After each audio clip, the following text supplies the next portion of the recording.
Men yoshligimdan, maktab o'quvchiligimdan tarix, geografiya fanlariga nihoyatda qiziqar edim. Shu qiziqishlarim so'nmasdan shu 76-78 yoshga kirgunimcha shu men bilan birga yurdi shu qiziqishlarim. Bu qiziqishlarim meni Qo'qon pedagogika institutining tarix geografiya fakultetiga boshlab bordi. U yerni bitirgandan so'ng bir yil ekspeditsiyalarda ishlab, nihoyat mana shu 1977-yil bahorida mana shu Qo'qon vaqtda Qo'qon o'tkazishning muzeyi deb aytilardi. Shu muzeyga katta ilmiy xodim sifatida ishga kirdim va shu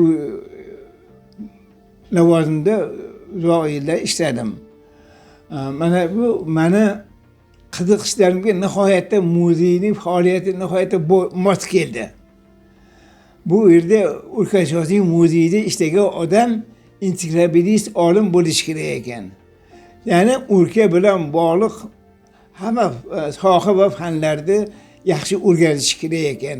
Mana shu muzeyga ishga kirgandan keyin shu institutda olgan bilimlarimga qoniqmasdan shu o'rkani tarixini, tabiatini, san'atini, madaniyatini, hunarmandchiligini, toponimikasini va boshqa sohalarni birin-ketin o'rganishga tushdim va nihoyat mana shularni o'rganib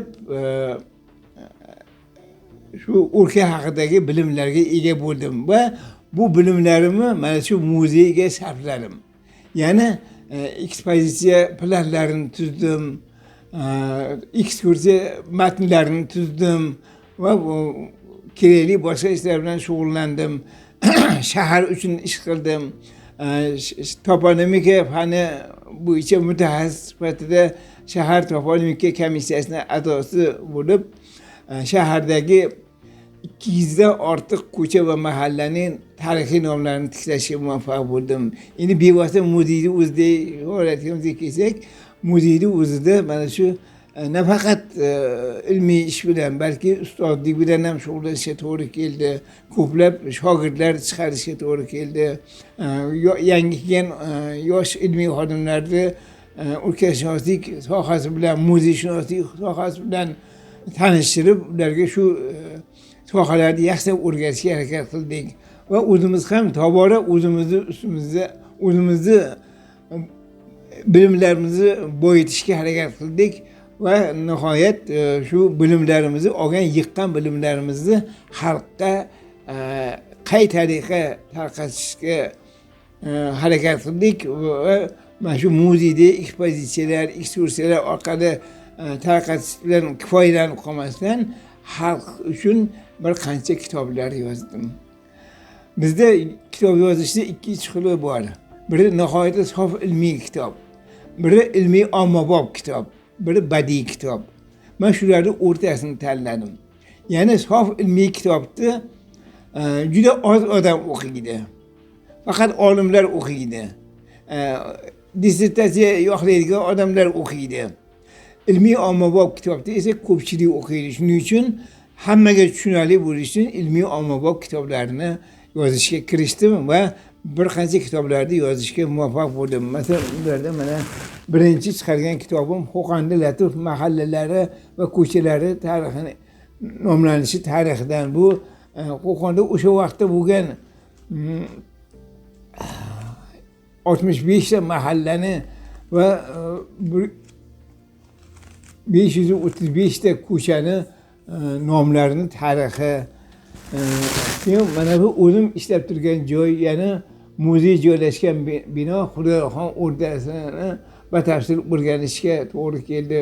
Shu o'rdani arxitekturasi, me'morchiligi, tarixi, hayoti, o'sha xonlik vaqtdagi hayoti barchasi mana shu kitobda mujassam bo'lgan. Bundan tashqari bu Qo'qonda bitta emas, bir nechta o'rdalar qurilgan, o'sha o'rdalar ham shu kitobda yoritildi. Yana bir nimasi Qatag'on deparasi degan kitobimiz. Bu bu haligi Qatag'on siyosatiga aloqador emas. Bu Qo'qonni janubida Qatag'on degan juda katta bir mavze mahalla bo'lgan. Bu o'zbeklarda Qatag'on urug'i nomidan kelib chiqqan o'sha joyda tarixi haqida.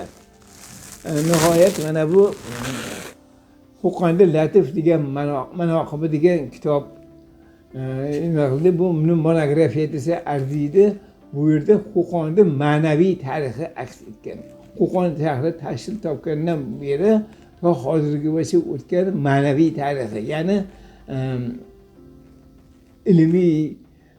ilmiy hayoti, ilmiy muhiti, adabiy muhiti va ilohiy muhiti mana shu yerda mujassam bo'lgan. Bu yerda masjid, madrasalar, bu yerda shaharimizda yashab o'tgan tasavvuf namoyandalari, payg'ambar avlodlari, allomalar va boshqa juda ko'p odamlar haqida ma'lumot olish mumkin. Nimalar shu bu yerda o'rgangan sohalarim ichida boshqa sohalar qatori hunarmandchilik tarixini ham o'rganishga to'g'ri keldi. Bu hunarmandchilik tarixini o'rganishimiz mana bu Qo'qonda festival, xalqaro hunarmandchilik festivali uchun juda qo'l keldi. Shunga juda ko'p tayyorgarlik ko'rdik. Qo'qonda jami 710 ta hunar bo'lganligini izlab topdik va mana shu yerda shu hunarlarni ro'yxatlarini keltirdik. Mana shu Qo'qonda Latif hunarmandchilik degan kitob Qo'qonda mavjud bo'lgan 710 ta hunarlarning ro'yxati va eng asosiy hunarlar, 100 tadan ortiq asosiy hunarlar haqida hikoya qiladi. Hunarmandlar haqida. Va undan tashqari mana ijodimiz davom etdi. Mana shu kunlarda Toshkentda yana bir nechta kitobimizni nashr etish ishlari boshlandi. Mana bu ulardan biri Oltin beshik yoxud Qo'qon xonlari tazkirasi. Qo'qon xonligi haqida juda ko'p kitoblar yozilgan, dissertatsiyalar yo'qlangan. Lekin xonlar haqida kitob yo'q. Qo'qon xonlari degan kitob bo'lmagan. Hammasi xonlik. Xonlikda qanday bo'lgan, qanday tashkil topgan, qanday soliqlar bo'lgan, shunday nimalar. Xonlar haqida alohida kitob bo'lmagan. Men shu o'zimni muzeyda ish boshlaganimdan beri shu Qo'qon xonlari haqida ma'lumot yig'ib, avval gazetalarda, jurnallarda maqolalar qilib, turkum maqolalar qilib yurdim. Keyin odamlar menga maslahat berishdi. Shularni bir kitob qilsangiz deb. Shularni lekin kitob qilishga shoshilmadim. Chunki bu hali gazetada yozilgan maqolalarim o'zimga hali xom ko'rindi. Va shu maqolalar ustida qayta ishlab, yana bular haqida yana qo'shimcha ma'lumotlar topib, nihoyat bir necha yillar davomida Oltin beshik Qo'qon xonlari tazkirasi degan kitobni yozishga muvaffaq bo'ldik. Bu kitob Oltin beshik dostoni bilan boshlangani uchun shunday saloha qo'yildi. Bundan tashqari me'morchilik bilan ham tarix bilan ham uncha shug'ullanishga to'g'ri keldi va Qo'qondagi barcha me'morchilik obidalarini o'rganib, o'shalar haqida mana bu Qo'qonda Latif me'morchiligi degan kitobimizni yozdik. Mana shu ikkala kitob hozir menga ko'rib berishga yuborishni nashriyotdan xudo xolasa yaqin kunlarda, yaqin oylarda bosilib chiqadi va muhtaram hamshaharlarimiz, muxlislarimiz shu kitoblardan foydalanishlari mumkin. Bundan tashqari bu nimada ishlab yurib, muzeyda ishlab yurib, o'sha davr bilan ham ohang bo'lib keldik. Qanday bir yangiliklar, boshqalar bo'lsa, o'shalarni o'zimiz o'rgandik. Mana hozirgi vaqtda jadidlarga e'tibor nihoyatda kuchaydi. Shu vaqtgacha Qo'qonda jadidchilik tarixini hech kim yaratmagan. Haligi O'zbekiston jadidchiligini tarixini yozgan odamlar juda ko'p e'tiborni mana Toshkent, Samarqand, Buxoro jadidlarga ko'proq e'tibor bergan holda Qo'qon jadidchilik muhiti haqida juda oz gapirib o'tishgan, oz eslatib o'tishgan. Shu bo'shliqni to'ldirish uchun hozir Qo'qon jadidlik muhiti degan kitobni yozishga o'tirdim. Xudo xohlasa yaqin oylar ichida shu kitobni ham tugatib, nasib qilsa shularni ham bostirib chiqarish niyatimiz yo'q emas. Xullas, mana shu muzeyda men o'zimni topdim. O'zimni ilmimga yarasha joy ekanligini ishonch hosil qildim. Shu ilmimni muzeyda sarf qilib, shu yerda ham obro'y orttirdim, ham mana Yahyoxon domla degan obro'y orttirdim. Shu hammasi muzey tufayli. Muzeyda ishlamaganimda balki shunchalik darajaga erishmagan bo'lardim. Ustoz Yahyoxon domla Dadaboyev 1949-yil Qo'qon shahrida tavallud topishdi. O'rta maktabni bitirishgandan so'ng Qo'qon davlat pedagogika institutining tarix va geografiya fakultetiga o'qishga kirib, u yerni tamomlagach, hozirgi Qo'qon davlat muzey qo'riqxonasi, o'sha paytdagi Qo'qon davlat o'lkashunoslik muzeyiga ilmiy xodim sifatida ishga qabul qilinishadi. Va mana shu 1977-yildan boshlab qariyb yarim asr, 50 yilga yaqin mana shu yerda ijod qilib, ishlab, o'z faoliyatlarini olib borishdi. Va bu davr davomida 10 dan oshiq turli mazmundagi, mavzudagi kitoblar muallifiga aylanishdi. Va mana shu ish faoliyatlari davomida Qo'qon davlat muzey qo'riqxonasi, uning rahbariyati va xodimlariga ustoz, ilmiy maslahatchi lavozimlarida faoliyat yuritishgan. Va mana shu davr davomida Qo'qondagi barcha joylar nomlarini o'rganib chiqishdi. Qo'qon muzeylaridagi barcha ilmiy asarlarni eski o'zbek yozuvi, fors, arab tillaridan o'rganib, mana shu kelajak avlodga yetkazib berishga harakat qilishgan. Va buning natijasida turli mazmundagi asarlar yozishdi. Yahyoxon domla Dadaboyev faqat Qo'qon davlat muzey qo'riqxonasi bilan cheklanmasdan butun shahar uchun ham katta xizmatlar qilishgan.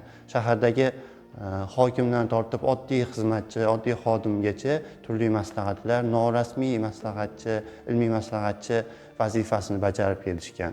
Va bugungi kunda domla o'z shogirdlari davrasida o'z faoliyatlarini olib borishmoqda va kelajakda yana domla ko'plab asarlar yozishga harakat qilishmoqda.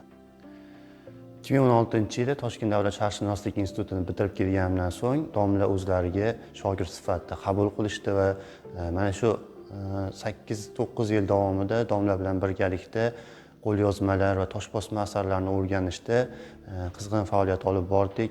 Ustoz yelkatosh bo'lib man kabi boshqa shogirdlariga mana shu ilm xazinasidan ulashib borishdi va buni natijasida bir nechta maqolalar chiqarishga muvaffaq bo'ldim va buni har bir maqolada albatta ustozni xizmatlari juda katta beqiyos hisoblanadi va har bitta maqolam ustida nafaqat men, boshqa muzeyimiz ilmiy xodimlarini maqolalari albatta domlani ilmiy tahriri ostida olib boriladi va ularning maslahati bilan, ularning yo'nalishi bilan hozirgi kundagi Qo'qon davlat muzey qo'riqxonasi xodimlari turli nashrlarda o'z maqolalarini berib borishmoqda va bu ijodlarimiz domla bilan ko'p davom etadigan umiddamiz va domlani bunday merosidan unumli foydalanishga harakat qilib bormoqdamiz. Va ustoz kelayotgan har bitta xodimga, har bir yoshga, u xoh muzey xodimi bo'lsin, xoh talaba bo'lsin, xoh chetdan kelgan, Toshkent, boshqa shaharlardan kelgan talabalar, yoshlarga o'zlarini ilmiy maslahatlarni berib borishadi va butun O'zbekiston bo'ylab domlani rasmiy va norasmiy shogirdlari ko'plab uchraydi. Qo'qon davlat muzey qo'riqxonasi katta ilmiy xodimi ustoz Yahyoxon Dadaboyev uzoq yillardan buyon Qo'qon shahri tarixini o'rganishda izlanishlar olib boradilar va bu izlanishlar natijasida, tadqiqotlar natijasida bir nechta tarixiy asarlar yaratildi. Masalan, qatag'on deparasi, tarix fanlarini o'qitishda atamashunoslik materiallaridan foydalanish, Qo'qonda Latif mahallalari va ko'chalarni tarixiy nomlanishi va Qo'qon shahri o'lkashunoslik muzeyi bo'ylab nomli risola chop qilindi. 2016-yilda Xudoyorxon o'rdasi, 2018-yilda Qo'qonda Latif manoqibi, 2021-yillarda Qo'qonda Latif hunarmandchiligi kabi asarlar yaratildi. Ustozning uzoq yillik izlanishlari natijasida Qo'qon shahrini mukammal tarixi yaratildi. Biz muzeyshunoslar, ilmiy xodimlar o'z faoliyatimizni olib borishda ustozni mana shu asarlardan foydalanib bormoqdamiz va biz mana shunday ustozimiz borligidan faxrlanamiz.